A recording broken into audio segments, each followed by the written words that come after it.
Journey आज से 14-15 years पहले स्टार्ट हुआ था डांस करियर में। तभी मैं एकदम प्रोफेशनली लग गया था, बट स्टार्ट एक्चुअल में ऋतिक रोशन का पहला डांस जब मैंने देखा था, ऑब्वियसली सब बहुत लोग मेरे जैसे डांसर जिन्होंने कहो ना प्यारे से स्टार्ट किया था, बट मैंने स्टार्ट नहीं किया था। मुझे डांस पसंद आने लगा, मैं ऐसा बोल सकता हूँ। बट मुझे सबसे ज़्यादा इंस्पायर माइकल जैक्सन ने किया, उनके वीडियोस ने किया।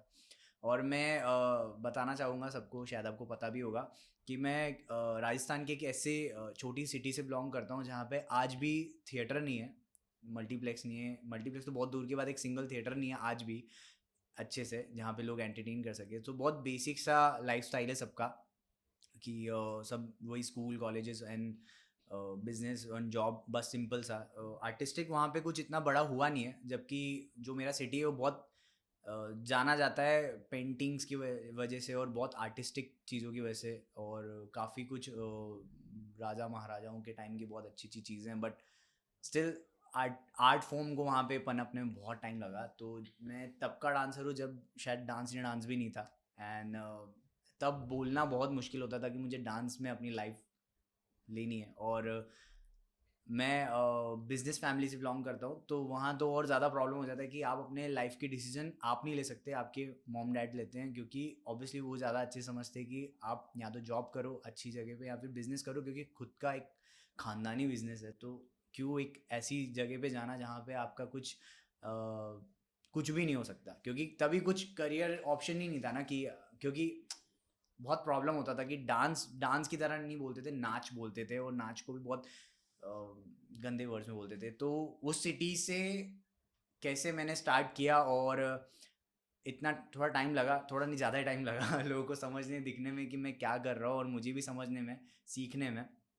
और आई थिंक जो मैंने किया वो मेरी कहानी सबको वीडियोस के थ्रू दिख रही है, जो भी मैंने वर्क किया है वो दिखा है कि कैसे मैंने वहाँ से स्टार्ट किया, और इंडिया के नहीं वर्ल्ड के बेस्ट क्रू में रह के भी काम किया, और इंडस्ट्री में भी काम किया, अंडरग्राउंड में भी वर्क किया, और वीडियोज़ हो या फिर सिखाने की चीज़ हो, सब जगह किया। सो कैसे एक उस सिटी से, जहाँ पे उस सिटी का नाम शायद सिर्फ खाने में याद किया जाता है, बूंदी, BUNDI, बूंदी 5 वर्ड का एक, 5 एक अक्षरों का एक शहर है, जो शायद लोगों को पता भी नहीं होगा। और मैं वहाँ से हूँ, राजस्थान के बूंदी सिटी से। एंड इंडिया में यहाँ हूँ मैं आइडल्स पे हूँ मैं, ये मेरे लिए बड़ी बात है यही बोलूँगा कि फैमिली सपोर्ट करती है, और वो नहीं हो तो शायद आप कहीं पे भी स्टैंड आउट नहीं कर सकते। आप अपनी सिटी से बाहर छोड़ो, आप अपने घर के अंदर वो चीज़ डिसीजन नहीं ले पाते हो, अगर आपकी फैमिली आपको बोलने और करने का छूट ना दे।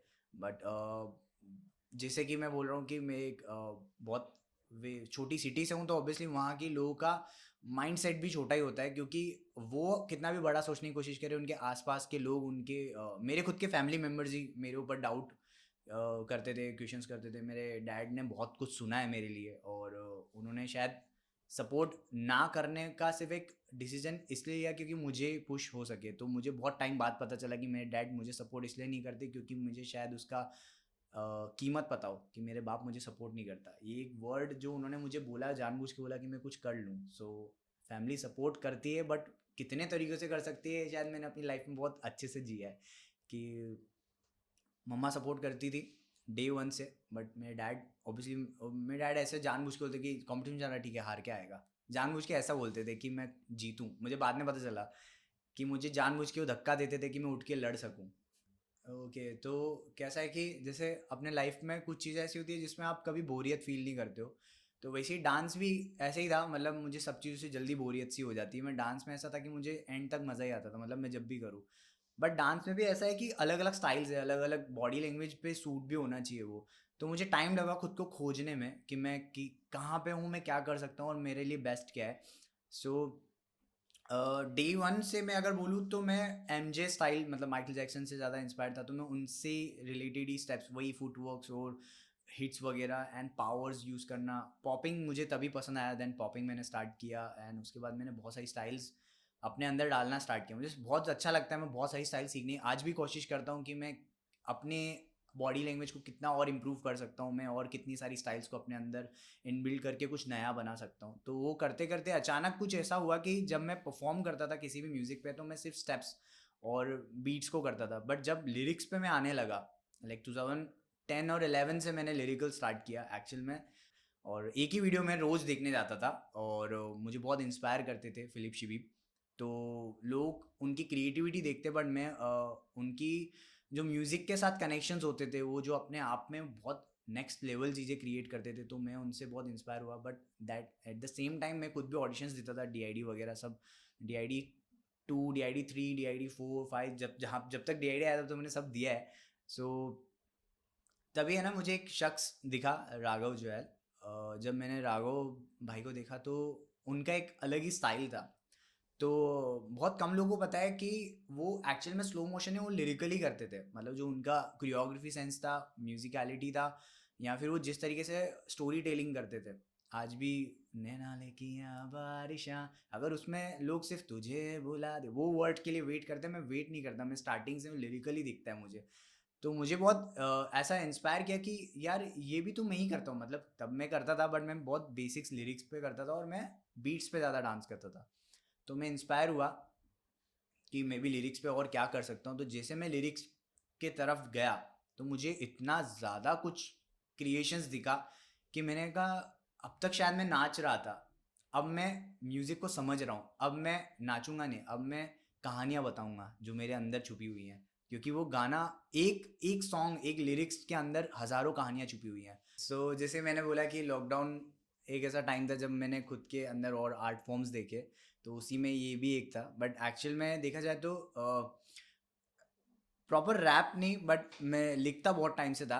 जब मैंने बोला कि 2016 के टाइम पे जब मेरा ड्रॉप पॉइंट था लाइफ में, जब मैंने शायद छोड़ दिया था, तो तब ये लिखावट ऐसी चीज़ थी जो मुझे ज़िंदा रखती थी, मतलब मुझे अच्छा लगता था कि जो भी मुझे फील होता था मैं लिख देता था। और फिर क्या हुआ कि जब मैं क्लासेस लेता था तो मैं अपनी ही जर्नी को कुछ एक दो लाइन में बोलता हूँ। आज भी मैं ऐसा हूँ कि मैं कुछ भी कहावत की तरह बोल दूंगा, कुछ भी 4 लाइन बोल दूंगा, 2 लाइन बोल दूंगा, डायलॉग्स की तरह। तो मुझे ऐसा लगता था कि यार ये तो पंच लाइन की तरह है। तो बाद में मुझे रियलाइज़ हुआ कि ये लाइंस राइम्स की तरह है, और उसके बाद ये राइम्स एक रैप सॉन्ग की तरह बन सकता है। तो वो मुझे एक आइडिया ऐसा हुआ कि काफ़ी मेरे से और भी आर्टिस्ट हैं जो स्टार्टिंग से रैपर्स नहीं थे, वो कुछ और थे, वो कुछ और चीज़ें करते थे, उसके लिए जाने भी जाते थे, पर उन्होंने एक्सप्लोर किया अपने आप को तो ये भी कर सके। तो लॉकडाउन ऐसा टाइम था जब मैंने उनके कुछ, मतलब नॉर्मली सॉन्ग थे जो हम लोग को कनेक्ट करते थे, गाने ऐसे थे जो मैं बहुत हर टाइप के सॉन्ग सुनता था, मेरे को और एक्सप्लोर करने का टाइम मिला, मैं बहुत पूरा मतलब 6-7 घंटे से म्यूज़िक ही सुनता था।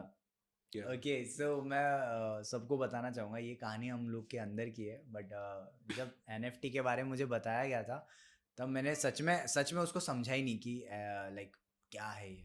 सो जैसे कि फर्स्ट टाइम मुझे NFT एक्सप्लोर किया, तो मैं पहले उसको समझे मेरे को 2-3 दिन लगे समझने में कि ये एक्चुअल है क्या।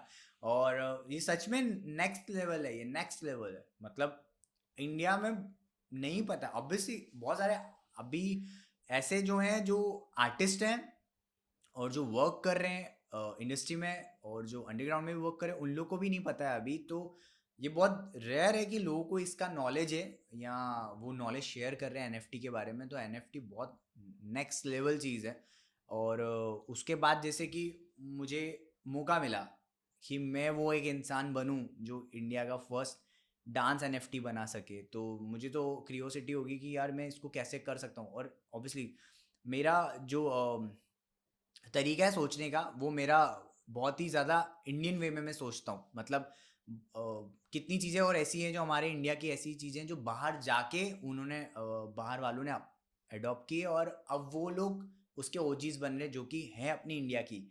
तो यस, तो ये एक टाइम है जहाँ पे, मतलब ये एक ऐसा टाइम है जहाँ पे ना आप जो कर सकते हो अपना खुद का ओजी वाला ठप्पा लगा के कर सकते हो। तो ये एक टाइम मिला जब मुझे और एक्सप्लोर करने का टाइम मिला कि NFT है क्या। NFT के बाद हम NFT वीडियो ऐसा कुछ बनाए जो इंडिया को भी रिप्रेजेंट करे, जो समझ में आए। एंड बहुत क्रिएटिव है, बहुत ज़्यादा क्रिएटिव है, आर्टिस्टिक तो है बट क्रिएटिव भी है, मतलब द सेम टाइम उसको समझने के लिए भी टाइम चाहिए।